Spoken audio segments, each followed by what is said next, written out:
Thomas Henry Jem, or Harry as he was more generally known, was a man of many parts. He was a lawyer, the clerk to the Birmingham magistrates, and an officer in the Birmingham Volunteer Rifles.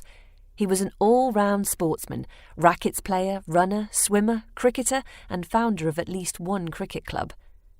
But it was his involvement in racket sports, particularly his role as a lawn tennis pioneer, which is of prime interest to us.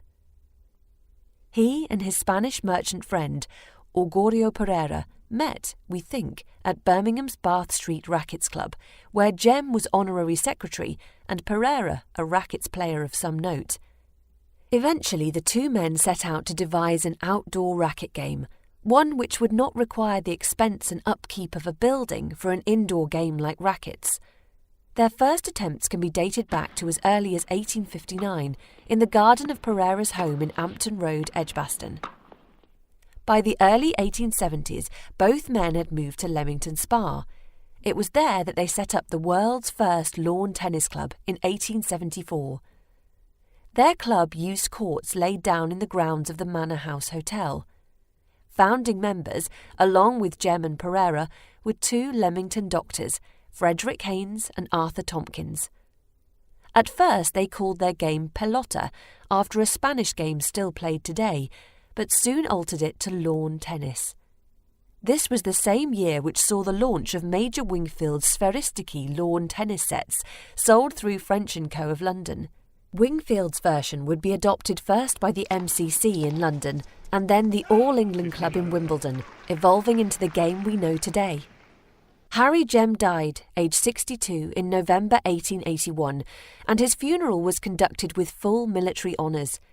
His coffin was taken on a gun carriage from Birmingham's Livery Street station to its final resting place in Warstone Lane Cemetery, at the heart of Birmingham's jewellery quarter. Harry's grave lay undiscovered for 120 years or so. In 2010, Michael Reddy, a local tour guide, was the first to mark the grave, appropriately enough with a tennis ball.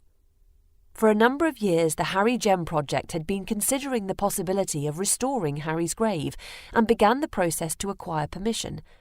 When this was granted, trustees Robert Holland and Chris and Sue Elks explored the grave site, finding only broken pieces of the original grave architecture.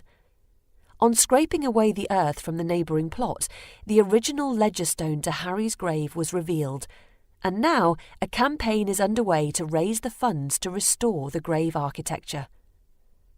Harry's wife died in 1899 and is buried in the same grave. Her details will be engraved on the ledger stone. And finally, in recognition of their roles as lawn tennis pioneers, there will be this inscription etched on the side walls: Thomas Henry, Harry Jem, and his friend J.B.A. Pereira were lawn tennis pioneers. Their earliest experiments took place in the garden of Pereira's home in Edgbaston, Birmingham, around 1859. Please help us to restore this very significant piece of Birmingham and lawn tennis heritage.